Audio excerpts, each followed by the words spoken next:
To start us off, may I invite the Honourable Greg Warren, MP, to say a few words on behalf of the New South Wales Deputy Premier and Minister for Education and Early Childhood Education. Thanks, Chang, and thank you, Lynn, for having me here tonight. And I would also like to acknowledge your passionate advocacy for the sector, and I understand that passion, because that passion is consistent with the passion that's needed for the ultimate goal, and that's giving our children the best start in life that they can possibly have. And I know that that is your motivation. Please let me begin by acknowledging the traditional owners of the land of which we meet, the Wallam Edigal people, as the ongoing custodians of this beautiful part of our wonderful state. I pay my respects to their elders, past, present and emerging, and extend that respect to all other fellow Aboriginal and Torres Strait Island people in the room here today.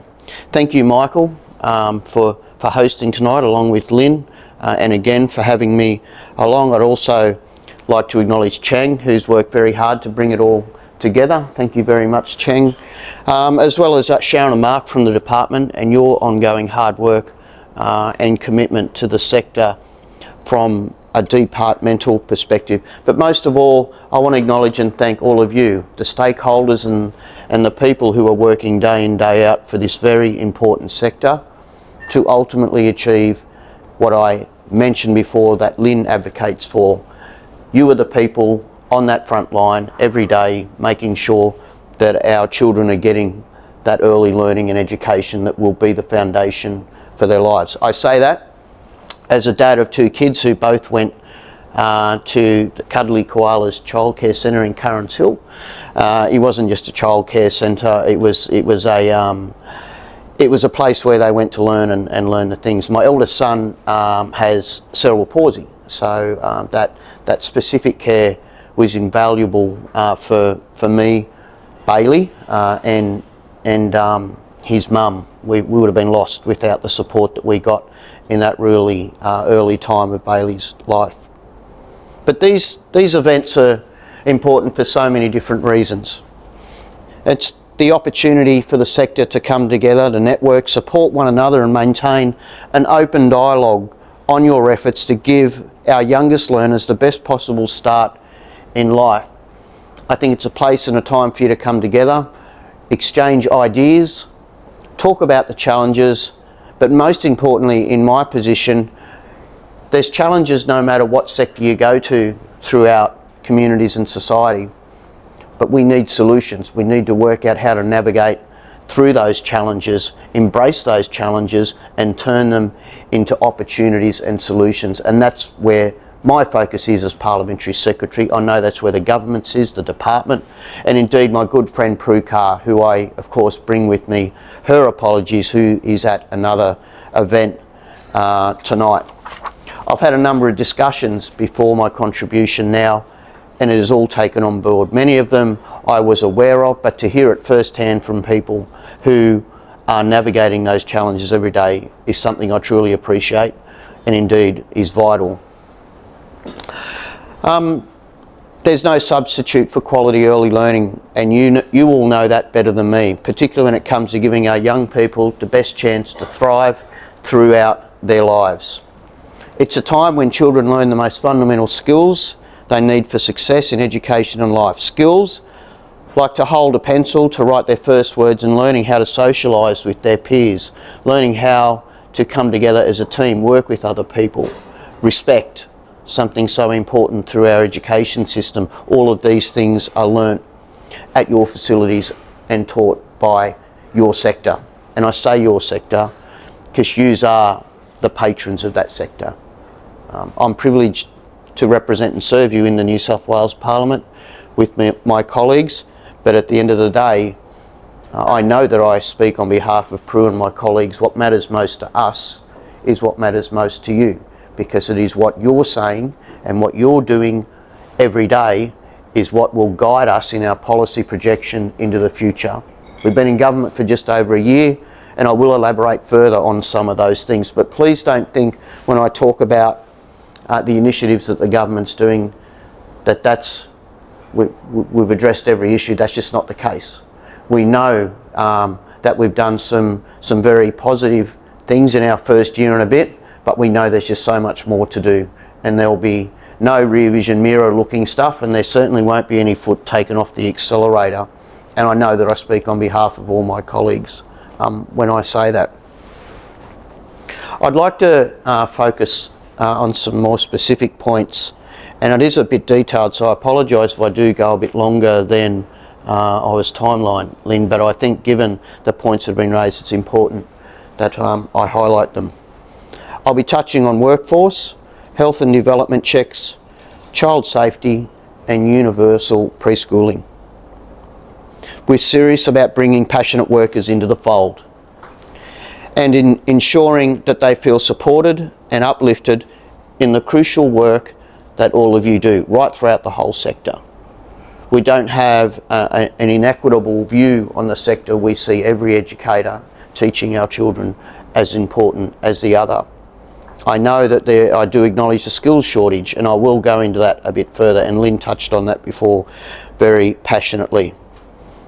Our $29.4 million scholarship program is lightening the financial load of study and bringing more people on board. It's not going to happen overnight, but I think it is a very positive step and a good initiative to see a correction that I feel has not been adequately addressed previously. This latest round received unprecedented interest from more than 2,000 current and future early learning childhood teachers and educators to advance their careers and deepen their practice. A further $13 million is going towards a professional development fund which will support career progression through free, high quality and universally accessible learning opportunities for educators. We're entering a $10 million partnership with TAFE New South Wales to support early childhood educators and teachers with access to professional learning. We're also investing $3 million towards research programs that will investigate how we can strengthen your sector even further. And I do take note, and I have heard the message that so much more needs to be done, and it will be. We're also developing a New South Wales early childhood workforce strategy to articulate an ambitious vision to help tackle challenges, support sector growth and deliver on the government's reform priorities. Those priorities are based on what your priorities are to make sure that we have that implementation done in a manner that is equitable, fair, fit for purpose and suits the demands and challenges of the sector. We're supporting the ACECQA workforce is a key priority for the government and supporting in this sector. We want to help increase workforce participation, especially for women, by making quality childcare more affordable and accessible. Our initiatives include the Flexible Initiatives Trial, the Business Capability Development Program and the Start Strong 3-year-old fee referral trial, all of which seek to increase the accessibility and affordability of early childhood education and care for families. I'll turn now to health and development checks, and that was something that was touched on by Lynn before. The government's Brighter Beginnings cross-government collaboration has a strong focus on lifting child and development outcomes. Sharon and her team at the Department of Education, in partnership with Health New South Wales, has delivered free health and development checks to 4-year-olds in preschool and long day care services. We're proud of achieving this significant milestone, and I commend everyone that's been involved in the establishment of this milestone initiative. I'm delighted to say that HDC program is now available in 12 local health districts across New South Wales, with the remaining 3 to be implemented by the end of this year. The program will be available to more than 4,000 eligible services across the state to give up to 80,000 children access. The government's providing further support through the government's $7,500 participation grant, which has so far reached more than 850 early childhood services across New South Wales. This funding will be used to pay for staff to support the health and development checks, which is broadly part of this milestone initiative. In relation to child safety, we all know and appreciate, and you know... I want to give you a clap. Oh, thanks. Thanks, Lynn. I wasn't expecting that. No, that's for the child health thing.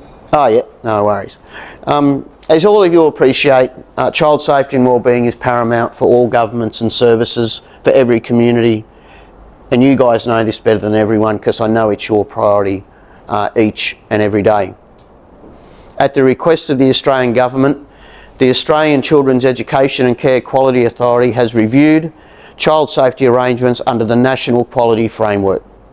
Some of the priority actions include reducing reporting timeframes for abuse allegations, making services free from vaping, and looking at how we can restrict the use of personal devices that can take images or videos of children.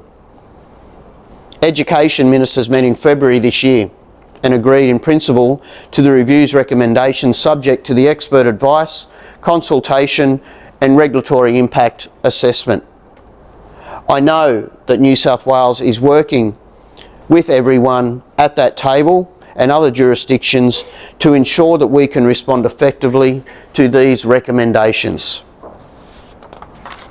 I'll touch on universal preschool because I know that there are varying views on this, but I do believe that the government's approach is something so vital, important and will benefit children into the future and the entire sector. The government wants to deliver universal preschool to ensure that all children, regardless of where they live or their financial circumstances, can access high quality early childhood education. We are working on evidence-based delivery plan for this, which considers the diverse educational needs of children in different age groups. The government's $769 million investment to build 100 new public preschools in New South Wales by 2027. It is aimed to give an additional 9,000 children access to early childhood education. I do note Lynn's reference to this point, and I will be feeding that back through, and I'll be doing a lot more consultation, as I know Prue will be as well, to ensure that during this implementation and as we head towards the end of 2027, we're getting it right. I want to acknowledge Mark and Sharon, who I know also are working very hard and closely with the sector to try and deliver this good initiative, but whilst bringing everyone along the journey with them. Those preschools are going to be placed in communities with high levels of disadvantage and where evidence shows a shortage of preschool availability.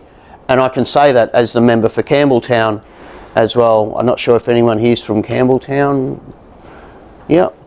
Well, we know out in our area the massive shortfall that we have and the importance of supporting the sector. And I wouldn't mind meeting up with you guys locally and talk some more about some local issues.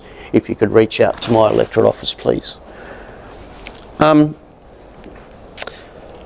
detailed research that went into our site selection, which looked at areas facing concentrated socio-economic challenges and growth in future demand, the department did a lot of work in this. That process was aimed to ensure that sites were in areas they were needed the most to give greater access to equity cohorts. Public preschools prioritise enrolments for Aboriginal and Torres Strait Islander children and those children living in low socioeconomic circumstances and who are unable to access other services. Again, if I'm with your permission, I can reflect on my own electorate where we had the second highest population of Aboriginal people in metropolitan Sydney.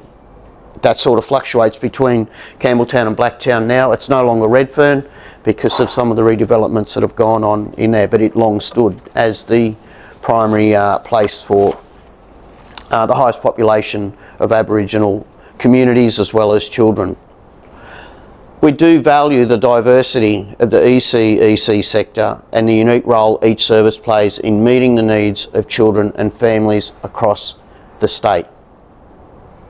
I personally value, and the government values, the role that every service across the sector plays in helping build a universal system that reaches all children, including those with the greatest need for early intervention. Just in closing, to truncate all that, I end where I began. That yes, I believe the initiatives put in place in just over our first year in government are very important. I think they will change the future of many children. But we know there's so much more work to be done. Listening to you and providing you with the support to continue your vital work is something that is a priority for me professionally, and I know it's a priority for the government. I want to thank you all again for the opportunity to attend this event and for everything that you do to bring the best outcomes for children and families right across New South Wales and each and every one of your own communities. I again reiterate, I personally know how important it is, and I know the good work that you do and how you can change people's lives, and for that I thank you. Thank you.